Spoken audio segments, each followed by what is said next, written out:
China is facing a historic drought as major rivers of China are drying rapidly. The situation is so dire that China can run out of water in the next 2 months and the whole country can plunge into darkness. Shortage of water means factories won't be able to produce anything, services industry will crumble, and social life will come to a total halt. China can see massive protests as water shortages are worsening day by day. Yangtze, China's biggest river, shrank 60% this year. Moreover, Jialing River completely dried, resembling barren land. These droughts have pushed China towards severe power shortages across the country. One can have a clear understanding of the situation by looking at the before and after pictures of the Chinese rivers. For the first time in Chinese history, the province of Yangtze has declared a water supply red alert. Earlier, it was assumed that the prominent issues in China included a bank crisis, property woes, and the forceful unification of Taiwan. However, now we are seeing a dreadful water crisis that China has on its hands.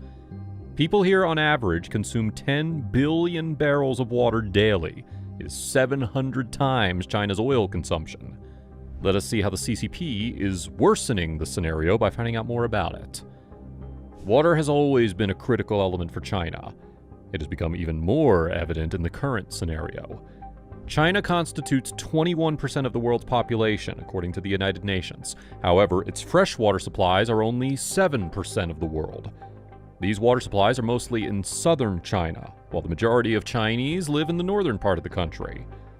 This may appear to be a small problem. After all, it's just water, but in fact, it's an issue too large to be handled.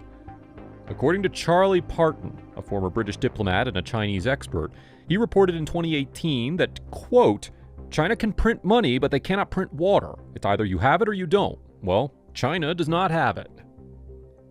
It is a huge issue for a country where water consumption on a daily basis is 10 billion barrels, which is 700 times China's oil consumption. It would not be wrong to say that water is the silent hero behind the explosive Chinese economic growth. Reason being, water is an essential element for energy generation, growing food, and sustaining humanity. Being the powerhouse of the world, this shortage of water is slowing down the economy, leading to closures of industrial plants in all parts of the country. All this is signaling that a recession is just around the corner. Now, the matter of concern is that this drought and the record heat wave will not affect China alone. The US and other countries will feel these effects of China's crisis too. With rivers and lakes drying out, the situation will become worse, affecting the Chinese power and food production significantly. China is the second largest power in the world. This shortage of food and power will damage things on a scale we have never seen before. These water-based disruptions in China will come along with reverberations through the food and material markets globally. We will see economic and political turbulence for several coming years. The scenario gets worse when we know that underground water can't help the thirsty Chinese population. In 2018, the Ecology and Environment Ministry of China shared an analysis of surface water.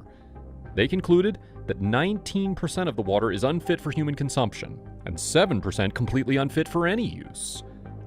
30% of the underground Chinese water is known to be unfit for human consumption, while 16% is unfit for any use at all. The situation gets worse with these droughts. The UN Food and Agricultural Organization stated that China, as compared to the US, uses 2.5 times more fertilizer and 4 times more pesticides. It is regardless of the fact that China has 25% less arable land as the US does. This usage of pesticides and fertilizers could be one of the major reasons why underground water reservoirs are polluted. Beijing is concealing overall environmental issues of the country. And this is where the CCP is wrong. This concealing and the current drought have enhanced the current mess. These effects will not be restricted to the Chinese borders. They will spill over to the rest of the world. Food crisis. The food crisis is next in line if these water crises are not solved. China's history shows that famines due to droughts have toppled 5 of 17 dynasties. Hunger and food shortages tend to remove the inhibitors which people may have, and the CCP is well aware of this said fact. To ensure food security, the CCP has always focused on maximizing grain production. Farmers were given incentives to grow crops like rice, corn, wheat, etc. in order to achieve self-sufficiency levels. The issue is, to sustain these harvests, farms are pumping water at a faster level than nature can replenish it. According to satellite data from 2003 to 2010, the loss of water in North China every year was equal to 2 times that of the annual water consumption of Beijing. Isn't that a lot of water? With falling water levels, farmers are now struggling hard to access new resources, such as digging deeper wells at more cost. However, regardless of the fact that pumpers are willing to dig deeper wells and using new technology for the said purpose, overdraws seem to end up reducing accessible water physically. Added to this scenario is that underground water in China is contaminated. The issue gets bigger since all of this will lead to a food crisis.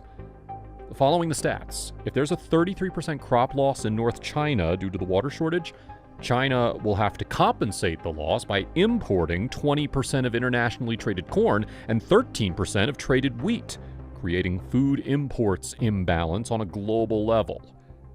Moreover, if there's reduced rice crop in southern China, it will lead to more serious market shocks. This is mainly because all the 3 major grains are crucial for hundreds of millions of lower-income consumers. Though China can store huge amounts of grains, if the drought continues, China would have to face a multi-year grain shortfall. China would then have to increase its import of grains from the global market, increasing food prices in high-income countries. It will result in a shortage of these commodities in these countries, instigating hunger at a global level. Similarly, when China will buy the reserves at home, people in poor countries will be deprived of the basics who can't take this war of food prices. The water crisis and droughts are showing the failure of the CCP, but the effects will be seen globally. Apparently, while China will preserve grains for its people, it will cost other countries, poor countries to be specific.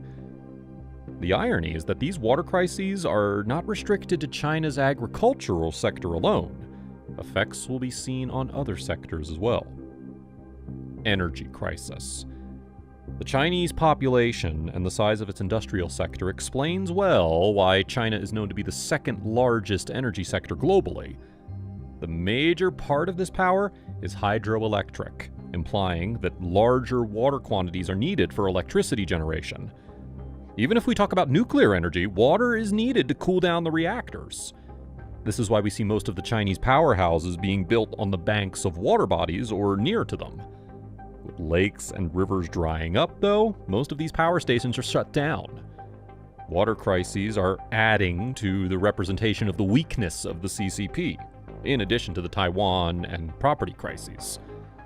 If China loses only 15% of its hydropower production and factories keep shutting down due to lower water levels, in a year, it'll have to add to electricity output to compensate, equal to what Egypt generates in a year. The only way to do this will be to use coal-fired plants, which will be beneficial in the short term, but in terms of long-term planning, it'll again bring back concerns about increasing the contamination of water reserves. China is the largest producer of aluminum, manganese, ferrosilicon, lead, zinc, magnesium, and several other specialty metals which are rare to find on Earth. A power outage even in a single region will move the global markets. The European car market discovered this fact late last year. For instance, back in year 2021, there was a power shortage limiting the magnesium smelter operations in the Shaanxi province. It was responsible for 50% of the global output. With falling inventories of magnesium, its price rose up to 7 times its normal price, leading to a global supply issue.